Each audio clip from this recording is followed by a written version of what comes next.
안녕하세요. 오늘 제가 발표할 논문은 러블DB CPU Efficient Application with NVMe over Fabric이라는 논문으로 ATC 23년도에 발표가 된 논문입니다.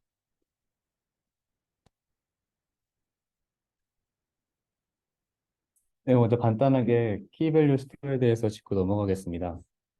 그동안 많은 세미나에서 키밸류 스토어에 대해서 다루었지만 이번 논문에서 가장 크게 이제 주제가 되는 컴팩션에 대해서 이제 간단하게 짚고 넘어갈 거고요. 이 논문에서는 키밸류 스토어들이 사용하는 LSM 트리에서 그 트리 구조를 유지를 할 때 백그라운드에서 동작하는 컴팩션 동작이 굉장히 CPU 익스펜시브하다는 점을 문제로 들고 있습니다. 그래서 아래와 같은 LSM 트리가 있다고 했을 때 메모리에 존재하는 mem테이블이라는 구조에서 먼저 라이트를 받아주게 되고 이 구조가 메모리에서 가득 찼을 때 밑에 SST 파일로 만들어서 아래 레벨로 디스크에 작성을 하게 되는데요. 그림에서 보시면 만약에 이제 이런 키밸류 페어가 들어온다고 하면 먼저 mem테이블이 작성이 되게 되고 이런 mem테이블이 가득 차게 되면은 이제 플러시 동작을 통해서 먼저 L0 가장 윗 레벨에 이제 SST 파일을 생성을 해서 작성을 하게 됩니다. 그래서 이런 동작을 반복을 하다가 특정 레벨에서 그 레벨에 이제 그 캐패시티 스레시홀드가 가득 차게 되면은 SST 테이블들을 골라서 이제 하나의 파일로 만들어 가지고 다시 아래 작업으로 내리게 되는데 이 과정을 컴팩션이라고 부르게 됩니다. 그래서 이 논문에서는 YCSB 이제 인서트 워크로드를 통해서 컴팩션이 되게 자주 발생하는 워크로드를 가지고 얼마나 CPU를 사용하는지 싱글로드가 얼마나 CPU를 사용하는지에 대해서 측정을 했는데 약 72%의 CPU가 컴팩션을 하는 데 있어서 사용된다고 합니다. 그래서 이런 문제들이 더 심화되는 부분이 이제 분산 키밸류 스토어로 가게 되면 더 심화가 되게 되는데요. 이제 아래 그림과 같이 여러 서버에서 어, 호스트에 있는 어플리케이션에게 키밸류 스토어 형태를 보여주는 이제 분산된 형태의 키밸류 스토어가 아래처럼 구성된다고 할 수가 있겠습니다. 그래서 세 개의 서버가 있고 프라이머리 그다음에 두 개의 세컨더리가 있다고 가정을 하면은 각각이 이제 키밸류 스토어에 그 인스턴스를 띄우게 되고 그래서 서버 1부터 서버 이제 여기서는 R이라고 표현했지만 두 개라고 가정하면 이제 세컨더리가 두 개라고 가정하면 R이 3이 될 텐데 이런 형태로 각각의 그 인스턴스가 뜨는 걸 볼 수가 있고요. 그리고 그 각각의 멤 테이블과 SST 테이블이 있는 파일이 있는 걸 볼 수 있습니다. 그래서 분산된 형태로 저장을 하기 위해서는 보통 분산 환경에서는 그 데이터의 컨시스턴시가 중요하기 때문에 여러 복제본을 저장을 하게 되는데 그런 복제본이 저장되는 과정을 조금 보시면은 먼저 프라이머리 노드에 키밸류 페어가 들어오게 되고요. 여기서 이제 만약에 키밸류 페어 라이트를 한다고 하면 똑같이 세컨더리 노드에다가 레플리케이션을 통해서 이 리퀘스트를 전달을 하게 됩니다. 그럼 마찬가지로 멤 테이블이 쌓이게 될 거고 동일한 데이터에 대해서 플러시를 하게 될 거고 컴팩션을 하게 될 텐데 이 컴팩션 작업들은 각각의 서버에 대해서 동일하게 이루어져야 하고 이런 것들은 레플리카 때문에 그 서버에서 동일하게 세 번 이루어져야 됩니다. 근데 이제 컴팩션이 굉장히 CPU를 많이 쓰는 작업이라고 말씀을 드렸는데 이 모든 서버에서 CPU를 컴팩션을 하는 데 있어서 사용하게 된다면 굉장히 CPU를 많이 사용을 하게 되겠죠. 그래서 이 논문에서는 이러한 리던던트한 컴팩션을 없앨 수 있지 않을까 하는 데서 출발하게 됩니다. 가장 쉬운 방법은 프라이머리에서만 컴팩션을 수행을 하는 것입니다. 그래서 만약 프라이머리에서만 컴팩션을 수행을 하게 되면 이렇게 프라이머리에서 컴팩션이 끝나는 순간 이제 새롭게 생성된 SST 파일들이 있을 거고 단순히 이 파일들을 다른 레플리카에 그대로 넘겨주고 그 다음에 지워져야 할 것들을 지워주는 이러한 형태로 하게 되면은 컴팩션 자체는 서버 1에서만 하고 그 다음에 서버 다른 세컨더리 서버에서는 컴팩션을 하지 않기 때문에 CPU를 훨씬 더 덜 쓸 수 있게 됩니다. 근데 이렇게 단순하게 프라이머리에서만 그 컴팩션을 한다고 모든 게 해결되지는 않습니다. 첫 번째는 굉장히 많은 네트워크 트래픽을 사용을 해야 됩니다. 그래서 아래와 그림과 같이 이제 프라이머리에서 수행해서 생성된 SSD 파일들을 세컨더리 파일들로 전부 넘기는 것은 이제 네트워크를 통해서 넘어가야 되는데 이제 이 논문에서는 이러한 헤비 네트워크 트래픽들이 기존의 이제 데이터 센터에서 네트워크를 사용하는 그 사용 유틸라이제이션들을 보면은 굉장히 그 데이터 센터들에서 네트워크를 덜 쓰고 있는 경향들을 보이고 있기 때문에 어느 정도의 네트워크 트래픽을 더 쓰는 것은 용인할 만하다고 주장을 하고 있습니다. 그럼 이제 두 가지 이제 레퍼런스를 제시를 했는데, 하나는 알리바바의 클러스터 트레이스를 제시를 했고, 두 번째는 이제 NSDI 20에 나온 그 스노우플레이크라는 클라우드 회사가 있는데, 그 회사에서 자사의 그 클라우드를 서비스를 하면서 이제 그 프라이싱이나 아니면은 그 사용하는 리소스 사용하는지 이런 양들을 그 유틸라이제이션들을 레포트를 했는데, 거기서 보면 네트워크가 굉장히 덜 사용되는 모습들이 보여주고 있고, 그렇기 때문에 어느 정도 네트워크 트래픽을 더 사용을 함으로써 이제 CPU를 덜 쓰는 것은 용인할 만한 트레이드오프라고 주장을 하고 있습니다. 근데 이제 두 번째 문제는, 이렇게 네트워크 트래픽을 통해서 새로 생성된 SSD 파일들을 넘긴다 하더라도 세컨더리에서 완전히 CPU의 개입을 배제할 수는 없다는 것입니다. 이 파일들이 NIC를 통해서 세컨더리에 넘어가게 되면은 결국엔 이 파일들을 어, 디스크 작성을 하기 위해서 CPU는 이제 파일을 오픈하고 라이트하고 클로즈하는 등의 이제 기본적으로 파일을 쓰는 데 필요한 작업들을 해야 되는데, 이 작업들 또한 세컨더리에서 CPU를 사용하는 작업이기 때문에 완전하게 이 세컨더리 CPU를 배제할 수는 없게 됩니다. 그래서 이 논문에서는 이를 해결하기 위해서 NVMe over Fabric이라는 기술을 사용을 하고자 합니다. NVMe over Fabric은 그 NVMe 프로토콜에 정의된 SSD, 그 NVMe SSD를 네트워크를 통해서 마운트를 시키는 일종의 익스텐션이 되겠고요. 그때 이제 사용하는 네트워크가 뭐 RDMA가 될 수도 있고 또는 TCP가 될 수도 있는데, 아래 그림처럼 호스트와 타겟이 있으면은 이 타겟에 있는 NVMe SSD를 호스트에 마치 여기 달려 있는 로컬 SSD인 것처럼 보여주는 일종의 익스텐션입니다.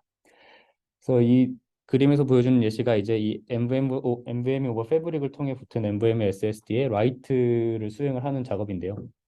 간단하게 살펴보면, 유저 스페이스 어플리케이션에서 라이트 시스템 콜을 날리면 가장 처음에는 VFS 레이어를 통해서 이제 블록 레이어로 넘어오게 되고, 여기서 이제 디바이스의 피지컬한 위치를 이제 전달받아서 이걸 통한 그 IO 리퀘스트를 생성을 하게 되고요. 이 IO 리퀘스트가 NVMe 드라이버에 전달이 되어서 큐잉이 되게 되면은, 이 붙은 디바이스가 NVMe 오버 패브릭으로 붙은 디바이스일 때는 이 IO 리퀘스트를 네트워크 패킷으로 캡슐을 해서 NIC한테 넘기게 됩니다. 그럼 NIC가 이거를 이제 뭐 TCP 또는 RDMA를 통해서 타겟에 있는 NIC로 넘기게 되고, 어, 타겟에서 이 패킷을 받은 다음에 이 NVMe 드라이브에서 이걸 다시 IO 리퀘스트로 바꿔서 타겟 쪽에 있는 블록 레이어를 통해 그 NVMe 리퀘스트를 전달하게 됩니다. 그럼 블록 레이어에서 이걸 다시 로컬에 있는 NVMe SSD로 전달을 하게 되고, 이렇게 함으로써 마치 호스트에 있는 그 어플리케이션들은 타겟에 있는 SSD를 마치 로컬 디스크인 것처럼 사용할 수 있는 기술을 제공을 합니다. 그래서 아까 그림과 같이 이제 아까 그림에 대입을 해보면 이런 식으로 될 텐데요.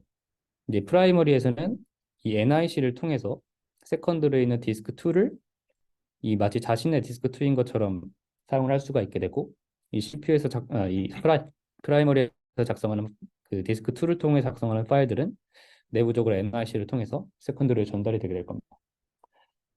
근데 이제 여기서도 NVMe over Fabric을 그냥 쓰면은 CPU가 완전히 배제되는 것은 아니고, 이 NVMe over Fabric에 이제 추가적인 기능이 타겟 오프로드라는 기능이 있습니다.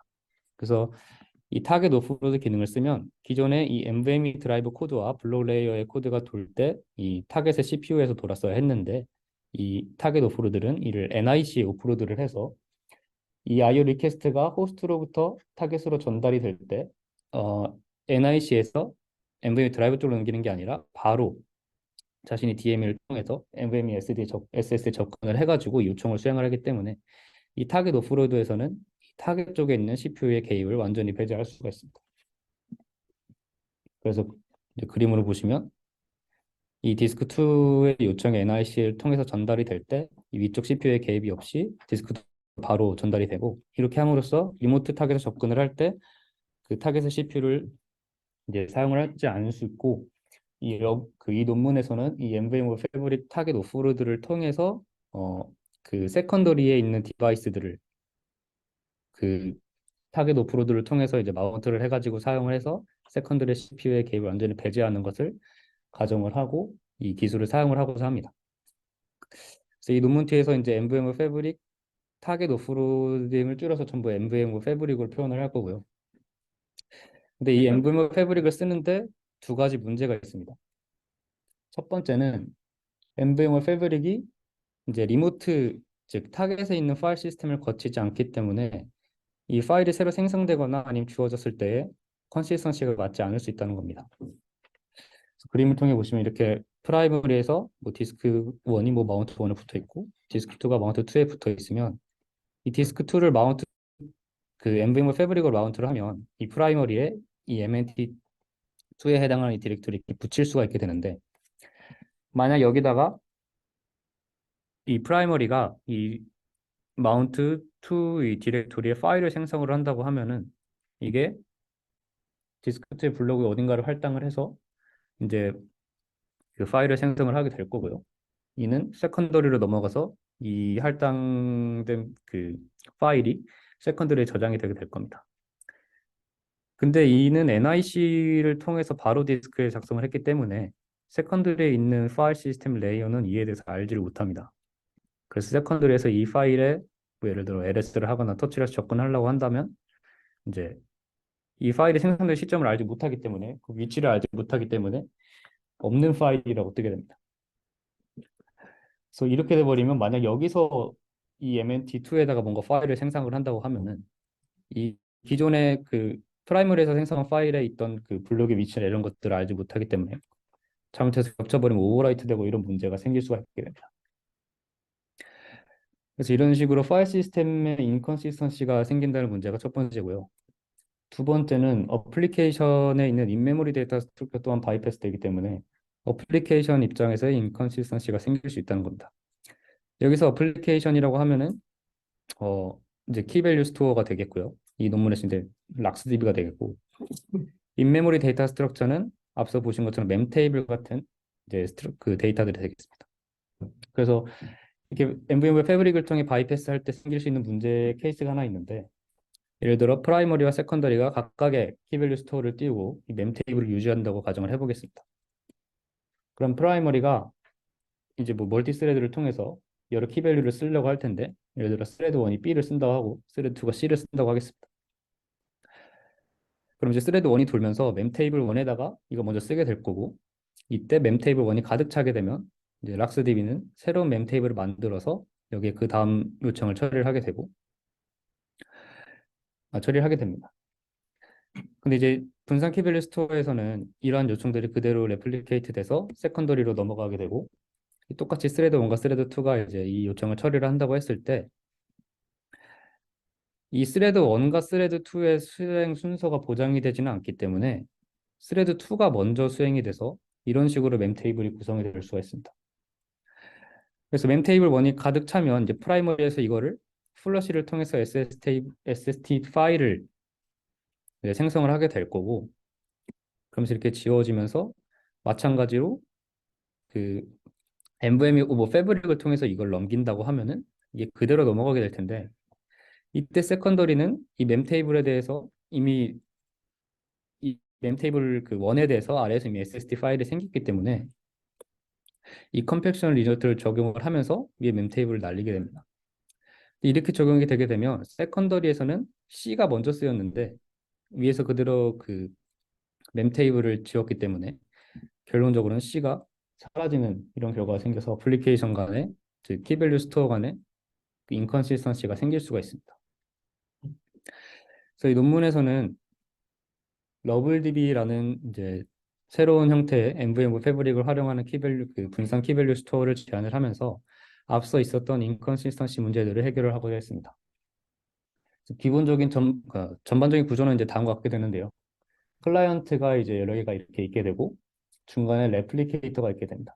이 레플리케이터에서는 이제 실제 레플리케이션을 수행해야 되는 서버들의 그 토폴로지나 아니면 이제 그 리퀘스트의 포워딩을 담당하는 일종의 프록시 레이어가 되겠고요. 여기서 레플리케이터는 클라이언트의 요청을 받아서 이제 라이트 리퀘스트인 경우 이 그룹에 따라서 서버에 접근을 해서 이제 요청을 넘기게 되는데, 여기서의 그룹은 이 네모 하나하나가 락스DB 인스턴스이면은 이 그룹 1이 하나의 레플리케이션을 수행을 해야 되는 락스DB 인스턴스의 셋이 됩니다. 그래서 이 첫 번째 P는 이제 이 그룹 1의 프라이머리가 되는 락스DB 인스턴스고, 그다음에 이 연결되는 것들이 세컨더리가 되는 락스DB 인스턴스입니다. 그래서 이런 것들이 한 서버에 여러 개가 존재할 수가 있게 되고, 또 그룹도 여러 개가 존재할 수가 있게 됩니다. 그리고 이 논문에서 제시한 러블DB는 체인 레플리케이션이라는 것을 사용을 하는데, 체인 레플리케이션은 이제 레플리케이션을 수행을 하는 데 있어서 라이트와 리드에 접근하는 그 노드의 그 위치가 달라지게 됩니다. 라이트 같은 경우는 바로 프라이머리로 전달을 해서 일종의 체이닝 된 것처럼 이 하나씩 세컨더리를 전달을 하게 되고, 리드 같은 경우는 테일에 바로 접근을 해서 가져가는 형식의 레플리케이션입니다. 그래서 체인 레플리케이션의 자세한 내용은 아래 OSDI 04년도에 이제 발표된 체인 레플리케이션에 대한 논문을 더 확인해 보시면 좋을 것 같고요. 그리고 이 러블DB는 백그라운드로 컴팩션이나 플러시를 통해서 생성된 SSD 파일들을 이제 넘기게 됩니다. 그래서 이제 버전 에딧은 락스DB에서 SSD 파일이 생길 때 생기는 그 버전 아이디 같은 것이고. 그래서 이러한 그 러블DB의 기본적인 구조에서 첫 번째로 파일 시스템 인컨시스턴시를 해결을 하기 위해 SSD 프리얼로케이션이라는 기법을 적용을 합니다. 그리고 두 번째는 어플리케이션 인컨시스턴시라 문제를 해결하기 위해서 라이트의 그 라이트 리퀘스트의 일종의 오더링을 강제하는 파셜 오더 오브 라이트라는 기법을 제안을 합니다. 그래서 이 두 가지 기법에 대해 자세히 살펴보시겠습니다. 그래서 첫 번째는 SSD 프리얼로케이션입니다. 말 그대로 SSD 파일들을 미리 디스크에 전부 할당을 해놓고 엔브엠브 패브릭을 통해 프라이머리에 마운트를 시켜주자는 겁니다. 그래서 세컨더리가 처음에 준비가 될 때 이 디스크에 이 SSD 파일들을 미리 다 할당을 해놓게 됩니다. 그 할당이 되는 개수나 그 사이즈 같은 경우는 기본적으로 락스DB가 SSD 파일의 크기나 그 최대 개수들을 제한하는 그 파라미터들을 갖고 있어서 그 파라미터에 맞춰서 전부 생성을 해주게 되고요. 그리고 이를 NVMe 패브릭을 통해서 붙이게 되면은 미리 생성된 SSD 파일들이 그대로 이 디스크2에 그 프라이머리에 전달이 되면서 볼 수 있게 됩니다. 이때 이 마운트 될 때 각 디스크에 대한 접근 권한은 프라이머리는 리드 라이트 권한을 전부 주게 되고 세컨더리는 리드 온리로 작동을 하게 됩니다. 이렇게 함으로써 이제 세컨더리가 사실 디스크2를 그 변경할 일이 없어지게 되기 때문에 기본적으로 여기서의 파일 시스템 그 세컨드에서 발생하는 모디피케이션이 없어지게 되고 프라이머리에 대한 그 인컨시스턴시가 절반 정도 해소가 되고요. 이 파일들이 생성이 되면서 이 파일 맵이라는 걸 유지를 하게 됩니다. 그래서 이 파일 맵이 이 파일들의 그 지금 올드 상태나 아니면 지금 어떤 SSD 파일로 할당이 됐는지 이런 것들에 대한 정보를 유지를 하게 되고요. 그래서 기본적으로 이 그 러블 DB에서 동작하는 락스DB 인스턴스들은 다이렉트 IO를 사용을 해서 적용을 하기 때문에 이 프라이머리와 세컨드리에 있는 그 커널의 페이지 캐시라 이런 것들을 바이패스하게 됩니다. 그래서 만약에 프라이머리에서 뭐 플러시를 통해서 새로운 SSD 파일을 생성을 한다고 하면은 이 파일 맵을 통해 안 쓰고 있는 SSD 파일을 하나 할당을 받아서 다이렉트 IO를 통해 그 작성을 하게 되고요. 아니면 오버 패브릭을 통해서 세컨더리에 넘어가게 됩니다. 그럼 이제 나중에 리드 요청이 들어와서 이 세컨더리에 전달이 된다고 하면은 동일하게 다이렉트 IO를 통해서 이 세컨더리에 있는 그 SSD 파일을 읽어갈 수가 있게 되고요. 이를 반복함으로써 여러 SSD 파일이 할당이 되더라도 프라이머리와 세컨더리는 이 미리 할당된 SSD 파일이 있고 그거에 대한 그 사용 여부를 이 파일 맵을 통해서 유지를 하기 때문에 동일한 파일에 대한 뷰를 유지를 할 수가 있게 됩니다. 그리고 두 번째는 파셜 올더블 라이브 리퀘스트입니다. 그래서 여기서 이제 해결하고자 하는 것은 앞서 보여드린 어플리케이션 인컨시스턴시가 생길 수 있는 케이스 같은 것들이고요. 이를 위해서 멤테이블에 대한 아이디를 유지를 하게 됩니다. 그래서 멤테이블 1이 뭐 1이라 하고 멤테이블 2가 2라고 하면은 스레드 1이 이제 이전에 보신 것처럼 돌았을 때 A, B, C가 그냥 저장이 되는 게 아니라 이 멤테이블 아이디가 태깅이 돼서 저장이 되게 됩니다. 그럼 이 태깅이 돼서 저장이 될 때 이 세컨들이 똑같이 요청이 레플리케이션 될 텐데 그때 이 태그 아이디가 같이 따라가게 됩니다. 그래서 만약에 여기서 스레드 2가 먼저 돈다고 하면은 스레드 2가 이 C 엔트리에 대한 그 키밸류 페어를 멤테이블 1에 쓰려고 시도를 할 텐데 그때는 이가 이미 이 키밸류 페어가 2에 그 태깅이 되어 있기 때문에 이 멤테이블 1에 대한 작성을 거부하게 됩니다. 대신에 이러한 그 아웃 오브 올더로 동작하는 리퀘스트들에 대한 임시 버퍼를 하나 둬서 여기에 저장을 하게 되고 그 다음에 스레드 1이 돌았을 때는 1으로 태깅이 되어 있기 때문에 이제 잘 작성이 되게 됩니다. 근데 이제 멤테이블 1이 이제 가득 차면 멤테이블 2가 만들어지게 될 텐데 이 멤테이블 1이 이뮤터블로 들어가면서 멤테이블 2가 액티베이트 될 때 이 리퀘스트 버퍼를 한번 이제 확인을 해서 자신 아이디어 맞는 요청이 있게 되면 이렇게 가져가게 됩니다. 그래서 앞선 예시와 마찬가지로 프라임이 1에서 이걸 플러시를 하게 되고 이를 세컨드에 넘기면 오른쪽과 같이 이제 SST 1이 넘어가게 될 거고요. 이때 멤테이블 1을 이렇게 삭제를 하게 되면 이 프라이머리 세컨드 둘 다 동일한 그 키밸류 셋을 같은 SSD 파일 안에서 유지를 할 수가 있게 됩니다.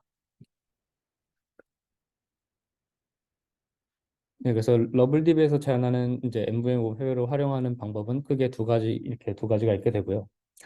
이러한 방식이 잘 작동함을 확인을 하기 위해서 이제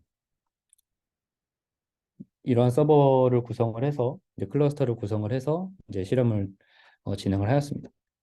서버는 이제 클라우드 랩이라는 그 미국에서 이제 그 연구자한테 그 머신들을 빌려주는 일종의 클라우드 서비스가 있는데 거기에 머신들을 두 가지를 사용을 하였고 서버 머신과 클라이언트 머신이 각각 왼쪽과 오른쪽이 되겠습니다.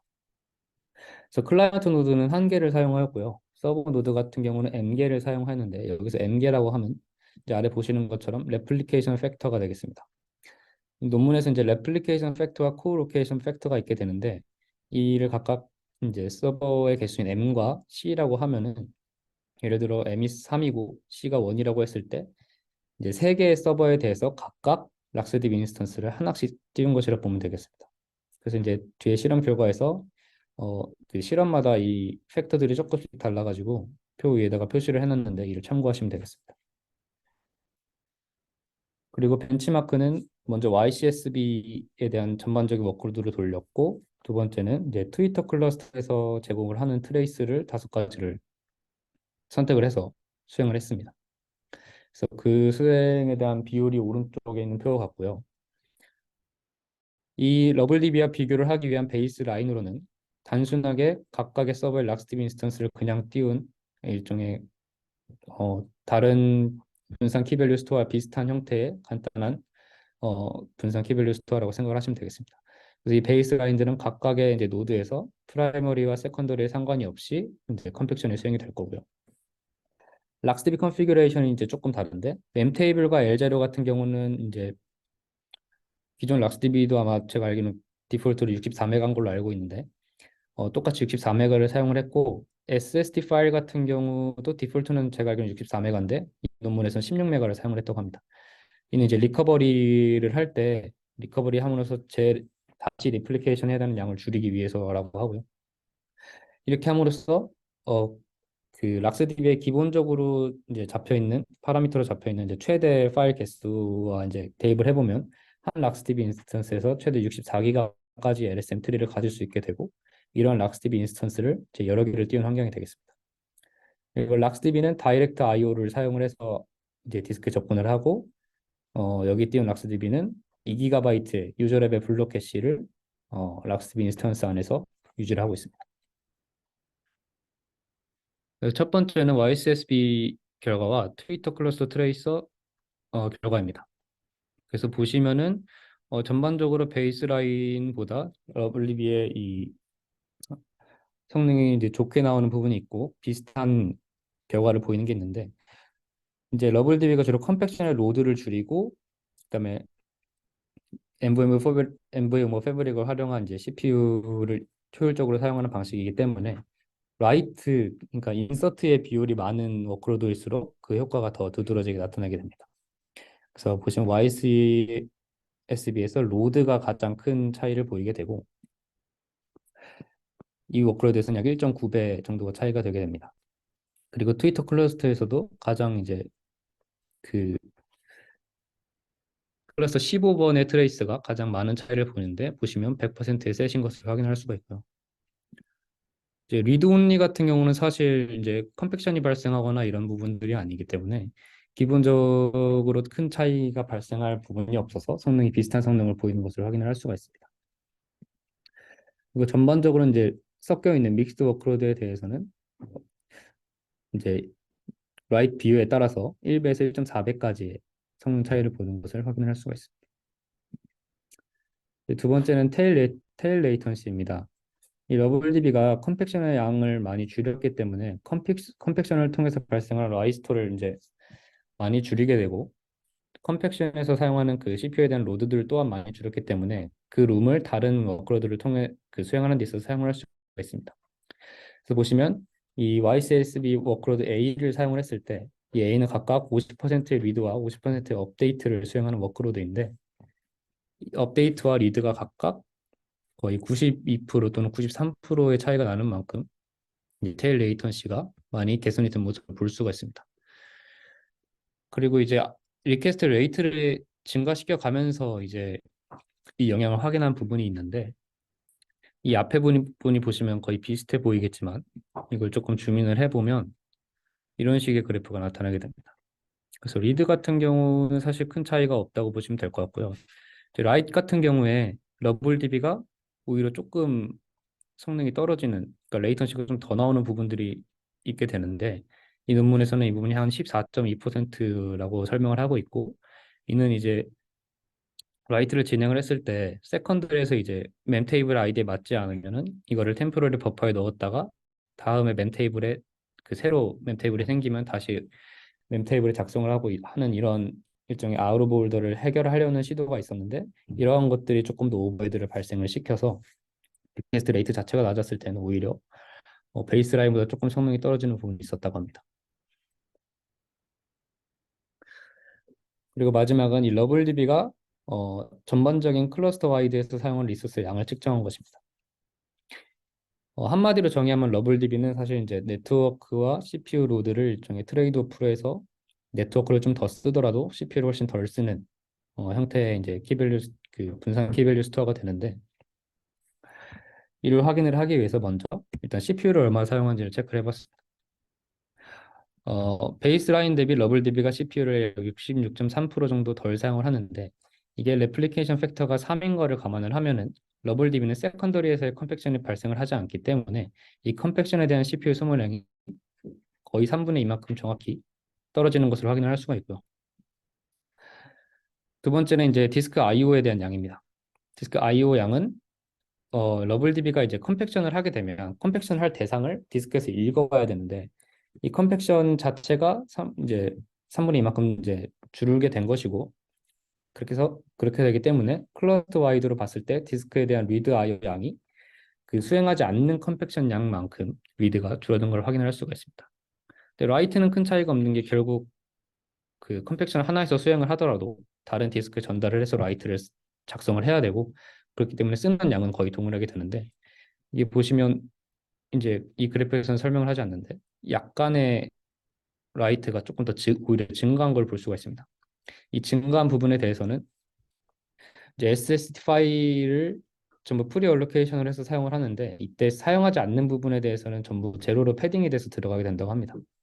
그래서 이게 전달이 될 때도 거의 동일한 양의 동일한 크기의 SSD 파일들 그대로 전달을 해서 제로 패딩된 부분도 전부 그러니까 네트워크를 타서 디스크로 넘어가기 때문에 이 패딩된 양만큼의 오히려 라이트가 조금 늘어난 부분이 있다고 설명을 하고 있고요. 그 다음은 이제 네트워크 트래픽입니다. 네트워크 트래픽 같은 경우는 이제 베이스라인은 사실 네트워크로 파일을 넘기지 않기 때문에 이 패브릭을 통해서 이 백그라운드로 넘어가는 SSD 파일의 양이 아예 없게 됩니다. 이제 러블DB는 이제 전반적으로 봤을 때는 거의 211기가에 해당하는 트래픽을 더 쓰긴 했지만 이는 앞서 말씀드린 것처럼 말씀드린 것처럼 기존의 이제 데이터 센터들의 네트워크 유틸라이제이션이 뭐 굉장히 덜 쓰고 있다는 이제 전제하에 용인할 수 있는 수준이라고 설명을 하고 있습니다. 그래서 결론입니다. 러블리비는 분산 키밸류 스토어 환경에서 NVMe 패브릭을 사용을 함으로써 CPU 에피션시한 어, 그 키밸류 스토어를 제안을 하였고요. 근데 NVMe 패브릭을 사용하는 데 있어서 생길 수 있는 파일 시스템 인컨시스턴시와 어플리케이션 인컨시스턴시를 이제 각각 SSD 프리얼로케이션과 파셜 오더 오브 라이트로 해결하였습니다. 그래서 네트워크를 조금 더 쓰더라도 충분한 CPU를 확보를 하고 그리고 디스크 리드 IO도 줄임으로써 더 효율적인 분산 키밸류 스토어를 제안을 하였습니다. 네, 준비한 발표 여기까지입니다. 감사합니다.